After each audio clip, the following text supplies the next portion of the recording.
Students ہمارا جو topic ہے وہ ہے insurance fraud, and it is again very interesting topic. یہ وہ ٹاپکس ہیں جو آپ کی لائف کے اندر ریگولرلی آپ کو دیکھنے میں ملتے ہوں گے.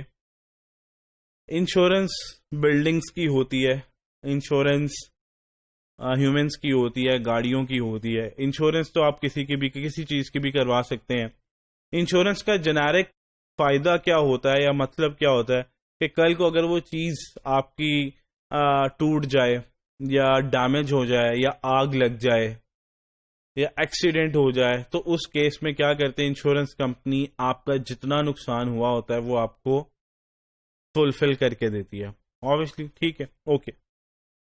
لیکن یہ فائدہ اب کیا ہو گیا ہے انشورنس کمپنیز کے لیے، یہ ایک رسک جو ہے آگ لگنے والا، گاڑی چوری ہونے والا، یہ رسک ان کے لیے سب سے بڑا اپنے لیے ہی بن گیا، کیونکہ لوگ اب اس کا فائدہ اٹھانے لگ گئے. وہ کس طرح سے فائدہ اٹھانے لگ گئے؟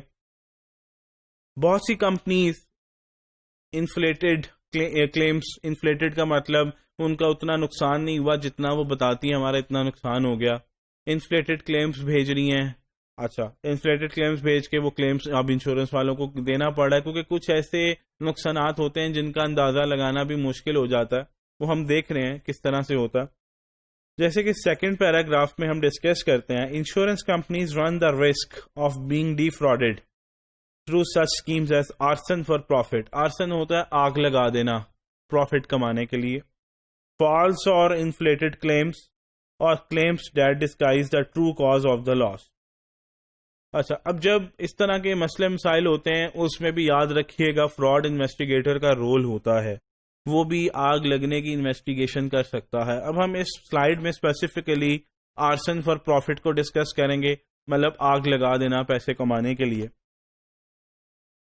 جب آگ لگتی ہے تو فراڈ انویسٹیگیٹر ضرور دیکھ رہا ہوتا ہے کہ یہ آگ کس وجہ سے لگائی جا سکتی ہے، اور ادھر سے جو فائر ایکسپرٹس ہوتے ہیں وہ یہ دیکھ رہے ہوتے ہیں کہ آگ کی وجہ کیا تھی. مطلب فائر ایکسپرٹس آبویسلی انہوں نے ریزن دینی آگ کیوں لگی تھی، اور فراڈ انویسٹیگیٹر چیک کر سکتا ہے کہ کیا سمپٹمز ہو سکتے ہیں کہ کمپنی نے کیا پتا خود سے آگ لگی، تو وہ ان سمپٹمز کو دیکھ رہا ہوتا ہے. اور فائر ایکسپرٹ نے اپنا کنکلوژن دینا ہے، پھر آبویسلی انشورنس والوں نے پھر اس اوپینین کی بیس کے اوپر ان کو کلیم دینا. تو ہوتا کیا ہے، آپ فرسٹ پیراگراف میں دیکھتے ہیں، while fire experts will attempt to determine the cause of a fire. یہ میں نے آپ کو بتایا ابھی. The fraud investigator will search for a financial motive for arson. وہ فائنینشیل موٹیو کو ڈھونڈ رہا ہوتا ہے کہ آخر کمپنی کے پاس کیا موٹیو تھا، فائنینشیل موٹیو، جس کی وجہ سے ہو سکتا ہے انہوں نے اپنی کمپنی کو آگ لگائی ہو. اب آگ لگانے کی کئی وجوہات بھی ہو سکتی ہیں. سیکنڈ پیراگراف میں، کمپنی ڈیپ ان ڈیٹ، بہت زیادہ وہ قرضے میں ڈوبی ہوئی ہے. اینڈ فیسنگ کلیئر، انہیں پتا ہے کہ ہماری کمپنی بند ہو جائے گی. میں اس کی وجہ سے مطلب مینجمنٹ موٹیو، ان کے اندر موٹیویشن آ سکتی ہے کہ یار قرضہ ہم اتار نہیں سکتے، کمپنی تو بند ہونے، ہم اس کو آگ لگا دیں گے. جب آگ لگا دیتے ہیں تو پھر کورٹ کی طرف سے بھی کچھ بینیفٹس مل جاتے ہیں، تو یہ لوگ اس طرف بھی چلے جاتے ہیں. انشورنس کمپنی سے یہ فیک کلیمز کر کے ایکسٹرا پیسے لے لیتے ہیں. تو دے آر مینی ریزنز. تو کیا ہوتا ہے، a company deep in debt and facing closure may prompt management to decide that arson is the way to close the business and get some money out of it too. تو جیسے میں نے آپ کو ڈسکس کیا تھا کہ fraud investigator جو ہے وہ سمپٹمز کو ڈھونڈ رہا ہوتا ہے. وہ سمپٹمز کیا ہو سکتے ہیں؟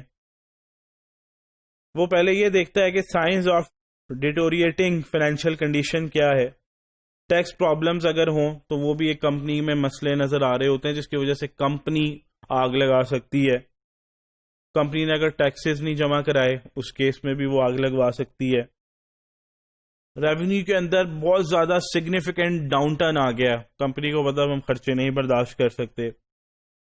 تو ہوتا کیا ہے، پھر وہ زیادہ سے زیادہ آگ لگانے سے پہلے وہ زیادہ سے زیادہ سیلریز اپنے ایگزیکٹوز کو پے کر دیتے ہیں اور اس کے بعد وہ آگ لگا دیتے ہیں.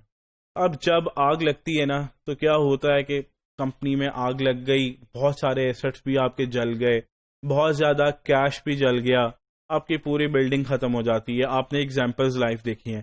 اب اس بلڈنگ کے اندر کتنا کیش پڑا تھا وہ تو بیچارہ آپ اس کو نہیں دیکھ سکتے، نہیں انویسٹیگیٹ کر سکتے. تو کمپنیز کیا کرتی ہیں, وہ کہہ دیتی ہیں جی ہمارا تو اتنا کیش پڑا تھا اندر, اب اس کا کلیم تو کچھ نہیں ہو سکتا, کیسے اس کو انویسٹیگیٹ کیا. کمپنی کہتی ہے جی ہمارا تو اس میں اتنا اسٹاک پڑا تھا. اب جب آپ دیکھیں کاٹن کو یا یان کو آگ جب لگتی ہے تو کچھ نہیں بچتا, کچھ نہیں سمجھ آتی کہ کتنا یان کتنا اسٹاک ہو سکتا ہے. آپ ایسٹیمیٹ تو لگا سکتے ہیں لیکن 100% نہیں. تو اس کیس میں کیا ہوتا ہے, پھر کمپنیز فائدہ اٹھاتی ہیں اور اپنا کلیم جو ہے وہ زیادہ سے زیادہ بنا کے بھیجتی ہیں. جی ہمارے تو آئی فونس پڑے ہوئے تھے, مطلب وہ خراب ہو گئے. سم ٹائمز اتنی زیادہ آگ لگتی ہے کہ سب کچھ میلٹ ہو جاتا ہے. تو اب پھر وہ آگ لگنے کے بعد اب جو مرضی کلیم ڈال دیں, تو انشورنس کمپنی کسی حد تک تو ان کلیمز کو کاٹ سکتی ہے, لیکن سارا کلیم تو نہیں کاٹ سکتی نا. تو کمپنیز کیا کرتی ہیں, پھر وہاں سے کچھ پیسہ کمانے کے لیے کیا کرتی ہے, آگ لگوا دیتی ہیں اور وہاں سے پھر فیک انشورنس کلیم لے لیتی ہیں بڑی اماؤنٹ میں. ٹھیک ہو گیا, اوکے. ایک تو یہ بات ہے. ایک دوسری وجہ کیا ہو سکتی ہے کہ انہیں پتا ہے کہ ہم پہ ہیوی انویسٹیگیشنز بیٹھنی ہیں, ہم نے لوگوں کے قرضے دینے ہیں, ہم نے بہت کچھ پیسے دینے ہیں, اور گورنمنٹ کا کوئی ادارہ ان کی انویسٹیگیشن کرنے آنے والا ہے, دیکھنے والا ہے کہ انہوں نے کوئی کرپشن تو نہیں کی ہے, اس کرپشن کی انویسٹیگیشن ہونی ہے. تو آپ اس بلڈنگ کو آگ لگا دیتے ہیں تاکہ بلڈنگ نہیں رہے گی, اس میں جو ایویڈنسز پڑے تھے وہ نہیں رہیں گے, تو سسٹمز تھے, لیپ ٹاپس تھے, کمپیوٹر سے, ٹیب سے, نہ وہ رہیں گے, سب کچھ جل جائے گا, ریکارڈ نہیں رہے گا, تو انویسٹیگیشن نہیں ہوگی. ریکارڈ نہیں ہوگا, انویسٹیگیشن نہیں ہوگی, تو ہم بھی پھر بچ جائیں گے. تو جو ہم نے کرپشن کی ہوگی اس میں پھر ہم ایزیلی ہم اس میں انجوائے کریں گے. تو آگ لگانے کی وجوہات بہت ساری ہوتی ہیں. ہاں, اس کا یہ مطلب نہیں ہے کہ جینون آگ نہیں لگتی, مطلب ہم یہ نہیں کہہ سکتے. جینون ریزنز بھی ہوتی ہیں جو آگ لگ جاتی ہیں, لیکن اس کی نان جینون ریزنز بھی ہوتی ہیں, وہ میں نے آپ سے ڈسکس کر لی ہیں.